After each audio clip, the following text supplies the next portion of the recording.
ಎಲ್ಲರಿಗೂ ನಮಸ್ಕಾರ. ಮಾತಾಡಲ್ಲ ಸಲ್ಮೇಲು. ನಾನಿವತ್ತು ಮಾರ್ಕೆಟ್ಗೆ ಹೋಗಿ ಚಿಕನ್ ತಗೊಬಂದೆ. ಈಸಿಯಾದಂತಹ ಬಿರಿಯಾನಿ ಯಾವ ರೀತಿ ಮಾಡ್ಬೋದಂತ ನಾನಿವತ್ತು ಮಾಡಿ ತೋರಿಸ್ತಾ ಇದ್ದೇನೆ.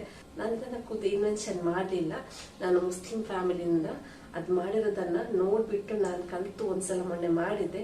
ಅದನ್ನೇ ಇವಾಗ ಮಾಡ್ತಾ ಇದ್ದೀನಿ. ತುಂಬಾ ರುಚಿಯಾಗಿ ಬಂದಿದೆ, ಮತ್ತೆ ಈಸಿ ಆಗಿದೆ, ತುಂಬಾ ಈಸಿ ಆಗಿದೆ. ಮನೇಲಿದ್ದ ಇಂಗ್ರೀಡಿಯೆಂಟ್ಸ್ ಅಲ್ಲಿ ಮಾಡಿ ಮುಗಿಸ್ಬೋದು. ಮತ್ತೆ ವರ್ಕಿಂಗ್ ವುಮನ್ಸ್ಗೆ ಯಾವಾಗ್ಲೂ ಏನಾದ್ರೂ ಮಾಡ್ಬೇಕಾ, ಅದನ್ನ ಮಕ್ಕಳು ತಿನ್ಬೇಕಾ, ಎಲ್ರೂ ತಿನ್ಬೇಕಾ, ಸೊ ದಿನಾಲು ವೆಜಿಟೇರಿಯನ್, ದಿನಾಲು ಫಿಶ್ ಸಾಕಾಗಿರುತ್ತೆ. ಒಂದು ಜಸ್ಟ್ ಡಿಫ್ರೆಂಟ್ ಆಗಿರ್ಲಿ ಅಂತೇಳಿ ಬಿರಿಯಾನಿಯನ್ನ ಮಾಡ್ಕೋಬಹುದು. ಅದು ಕೂಡ ಬೆಳಿಗ್ಗೆನೆ ಮಾಡಬಹುದು. ವರ್ಕಿಂಗ್ ವುಮನ್ಸ್ಗೆ ತುಂಬಾ ಈಸಿ ಆಗಿದೆ, ತುಂಬಾ ಟೇಸ್ಟ್ ಆಗೂ ಇರ್ತದೆ. ನಾ ಮೊನ್ನೆ ಮಾಡೋದು ಬೆಳ್ತಿಗೆ ಅಕ್ಕಿ, ಇವತ್ತು ಮಾಡ್ತಿರೋದು ಬೇರೆ ಅಕ್ಕಿ. ನಾನು ನಿಮಗೆ ತೋರಿಸ್ತೇನೆ ಯಾವ್ದಂತೇಳಿ. ಸೊ ನಾನಿವಾಗ ಶುರು ಮಾಡ್ತಾ ಇದ್ದೇನೆ. ನಾನಿವತ್ತು ಈ ಅಕ್ಕಿಯಲ್ಲಿ ಬಿರಿಯಾನಿ ಮಾಡ್ತಾ ಇದ್ದೇನೆ. ಇದನ್ನು ಜಾಸ್ತಿ ಜನ ನೋಡಿರ್ಬೋದು. ನಾನಿದು ಸ್ಪಾರಲ್ಲಿ ತಗೊಂಡಿರೋದು ಫಾರಮ್ ಮಾಲಲ್ಲಿ. ಸೊ ಇದರಲ್ಲೇ ಮಾಡ್ತಾ ಇದ್ದೇನೆ. ಇವು ಗರಂ ಮಸಾಲ ಸ್ಪೈಸಸ್, ಪಲಾವ್ ಎಲೆ, ಚಕ್ಕೆ, ಲವಂಗ, ಕಾರ್ಡಮಮ್, ಈ ನಾಲ್ಕನ್ನು ಕೂಡ ನಾನು ಈ ಕುದಿಯುವ ನೀರಿಗೆ ಹಾಕಿದ್ದೇನೆ. ಇದಕ್ಕೆ ಸ್ವಲ್ಪ 1 ಟೀ ಸ್ಪೂನು ಎಣ್ಣೆ ಮತ್ತು ಸ್ವಲ್ಪ ತುಪ್ಪ ಹಾಕಿದ್ದೇನೆ. ಇವಾಗ ರೈಸ್ ಹಾಕೋತಿದ್ದೇನೆ. ರೈಸನ್ನು ಸೋಕ್ ಮಾಡಲಿಲ್ಲ, ಇದೇನು ಬಾಸುಮತಿ ರೈಸ್ ಅಲ್ಲ. ಸೊ ನಾನು ಸೋಕ್ ಮಾಡಲಿಲ್ಲ. ರುಚಿಗೆ ತಕ್ಕಷ್ಟು ಉಪ್ಪು ಹಾಕ್ತಾ ಇದ್ದೇನೆ. ಇದನ್ನಿವಾಗ ಚೆನ್ನಾಗಿ ಮಿಕ್ಸ್ ಮಾಡ್ಕೋಬೇಕು. ಇದನ್ನಿವಾಗ ಮುಕ್ಕಾಲು ಬೇಯಿಸಬೇಕು. ಮುಕ್ಕಾಲು ಬೆಂದ ನಂತರ ಬಸಿಬೇಕು ನೀರನ್ನು. ಇವಾಗ ಬೆಂದಿದೆ, ಇಷ್ಟು ಬೆಂದಿದ್ರೆ ಸಾಕು. ಇವಾಗ ಇದನ್ನು ಬಸಿತೇನೆ. ಚಿಕನನ್ನು ಮಸಾಲದೊಂದಿಗೆ ಮ್ಯಾರಿನೇಟ್ ಮಾಡೋ ಮೊದಲು ನಿಂಬೆ ರಸ, ಹಳದಿ ಪೌಡರ್ ಮತ್ತು ಉಪ್ಪು ಈ ಮೂರನ್ನು ಹಾಕಿ ಒಂದು ಅರ್ಧ ಗಂಟೆ ಮ್ಯಾರಿನೇಟ್ ಮಾಡಿ ಇಡ್ತಾ ಇದ್ದೇನೆ.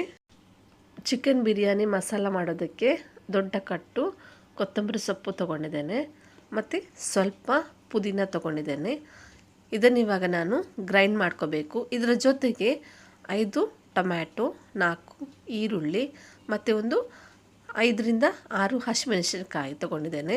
ಸ್ವಲ್ಪ ಚಿಕ್ಕ ತುಂಡು ಶುಂಠಿ. ಖಾರಗೆ ತಕ್ಕ ಹಾಗೆ ನೀವು ಹಸಿಮೆಣಸನ್ನ ಹಾಕ್ಬೋದು. ಇದನ್ನು ಗ್ರೈಂಡ್ ಮಾಡಬೇಕು. ನೋಡಿ, ಪೇಸ್ಟ್ ರೆಡಿ ಆಗಿದೆ. ಇದಕ್ಕೆ ನೀರು ಹಾಕಬಾರ್ದು. ನಾನಿವಾಗ ಮತ್ತೆ ಚಿಕನನ್ನು ಮ್ಯಾರಿನೇಟ್ ಮಾಡಬೇಕು. ಬಿರಿಯಾನಿ ಮಸಾಲ ಮತ್ತು ಅರ್ಧ ಕಪ್ ಮೊಸರು ತೊಗೊಂಡಿದ್ದೇನೆ. ನಾನು ಆವಾಗಲೇ ಮ್ಯಾರಿನೇಟ್ ಮಾಡಿದ್ದೆ, ನಿಂಬೆ ರಸ ಮತ್ತು ಉಪ್ಪು ಹಳದಿ ಪೌಡ್ರ್ ಹಾಕಿ. ಅದು ಅರ್ಧ ಗಂಟೆ ಆದ ನಂತರ ಇದರಲ್ಲಿ ಅರ್ಧ ಗಂಟೆ ಮ್ಯಾರಿನೇಟ್ ಮಾಡಿ ಫ್ರಿಜ್ಜಲ್ಲಿ ಇಡಬೇಕು.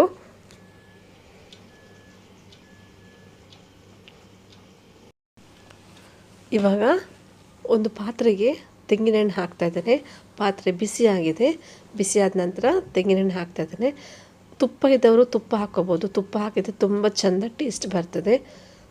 ಇವಾಗ ನಾನು ರುಬ್ಬಿಟ್ಟಂತಹ ಮಸಾಲನ ಹಾಕ್ತಾಯಿದ್ದೇನೆ. ಇದು ಇವಾಗ 15 ನಿಮಿಷ ಕುದಿಬೇಕು. ಇದಕ್ಕೆ ಇವಾಗ ಉಪ್ಪು ಸೇರಿಸ್ಕೋಬೇಕು. ರುಚಿಗೆ ತಕ್ಕಷ್ಟು ಉಪ್ಪು ಹಾಕ್ಕೊಳ್ಳಿ. ಇವಾಗ ಇದನ್ನು 15 ನಿಮಿಷ ಲಿಡ್ಡಿಂದ ಕ್ಲೋಸ್ ಮಾಡಿ ಇಡ್ತಾಯಿದ್ದೇನೆ. 15 ನಿಮಿಷ ಆಯಿತು. ನೋಡಿ, ಕುದಿ ಬಂದಿದೆ. ಇವಾಗ ನಾನು ಮ್ಯಾರಿನೇಟ್ ಮಾಡಿದಂತಹ ಚಿಕನನ್ನು ಹಾಕ್ತಾಯಿದ್ದೇನೆ. ಇದನ್ನು ಚೆನ್ನಾಗಿ ಕಲಿಸ್ಕೋಬೇಕು. ಈ ನೀರನ್ನು ಆ್ಯಡ್ ಮಾಡೋದಕ್ಕೆ ಹೋಗಬೇಡಿ. ಇವಾಗ ಚಿಕನ್ ಮತ್ತು ಮಸಾಲಾನ ಚೆನ್ನಾಗಿ ಮಿಕ್ಸ್ ಮಾಡಿಬಿಟ್ಟು ಒಂದು 15 ನಿಮಿಷ ಮತ್ತೆ ಬೇಯೋದಕ್ಕೆ ಬಿಡಬೇಕು. ನಾನಿವಾಗ ಲಿಡ್ಡಿಂದ ಕ್ಲೋಸ್ ಮಾಡಿ 15 ನಿಮಿಷ ಇಡ್ತಾಯಿದ್ದೇನೆ. 15 ನಿಮಿಷ ಆಯಿತು. ಚಿಕನ್ ಕೂಡ ಬೆಂದಿದೆ. ಘಮ್ ಅಂತ ಸ್ಮೆಲ್ ಕೂಡ ಬರ್ತಾ ಇದೆ. ಇವಾಗ ದೊಡ್ಡ ಪಾತ್ರೆ ತೊಗೊಂಡಿದ್ದೇನೆ. ಅದಕ್ಕಿವಾಗ ನಾನು ಅನ್ನನ ಕೆಳಭಾಗದಲ್ಲಿ ಅನ್ನನ ಹಾಕ್ತಾಯಿದ್ದೇನೆ. ಪದರವಾಗಿ ಹಾಕ್ತಾಯಿದ್ದೇನೆ. ಮೊದಲಿಗೆ ಅನ್ನ ಹಾಕಿ ಅದರ ಮೇಲೆ ಗ್ರೇವಿನ ಹಾಕೋತಾ ಇದ್ದೇನೆ. ಅದರ ಮೇಲೆ ನಾನು ಆನಿಯನನ್ನು ಫ್ರೈ ಮಾಡಿ ಇಟ್ಕೊಂಡಿದ್ದೆ, ಅದನ್ನು ಕೂಡ ಹಾಕ್ತಾಯಿದ್ದೇನೆ. ನಾನು ಸ್ವಲ್ಪ ಆನಿಯನನ್ನು ಫ್ರೈ ಮಾಡಿ ಇಟ್ಕೊಂಡಿದ್ದೆ. ಅದನ್ನು ಇವಾಗ ಪದರವಾಗಿ ಒಂದರ ಮೇಲೆ ಹಾಗೆ ಹಾಕ್ತಾ ಬರ್ತಾ ಇದ್ದೇನೆ. ಇಷ್ಟು ಫ್ರೈ ಮಾಡಿ ಇಟ್ಕೊಂಡಿದ್ದೇನೆ ನಾನು. ಎಲ್ಲ ಹಾಕಿದ ನಂತರ ನಾನು ಇದನ್ನು 5 ನಿಮಿಷ ಲೋ ಫ್ಲೇಮಲ್ಲಿ ಮುಚ್ಚಳದಿಂದ ಗಟ್ಟಿಯಾಗಿ ಮುಚ್ಚಿಬಿಟ್ಟು ದಮ್ಮಲ್ಲಿ ಇಡ್ತಾ ಇದ್ದೇನೆ. ಇವತ್ತಿನ ಮಧ್ಯಾಹ್ನದ ಮೆನು ರೆಡಿಯಾಗಿದೆ. ಚಿಕನ್ ಬಿರಿಯಾನಿ, ಅದರ ಜೊತೆ ಚಿಕನ್ ಡ್ರೈ. ಇವತ್ತಿನ ವಿಡಿಯೋನ ನಾನು ಇಲ್ಲಿಗೆ ಎಂಡ್ ಮಾಡ್ತಾ ಇದ್ದೇನೆ. ಇವತ್ತಿನ ವಿಡಿಯೋ ನಿಮಗೆ ಇಷ್ಟ ಆಗಿದ್ರೆ ಲೈಕ್ ಮಾಡಿ, ಶೇರ್ ಮಾಡಿ, ಸಬ್ಸ್ಕ್ರೈಬ್ ಮಾಡಿ. ಇನ್ನೊಂದು ಹೊಸ ವಿಡಿಯೋದೊಂದಿಗೆ ಮತ್ತೆ ಸಿಗೋಣ.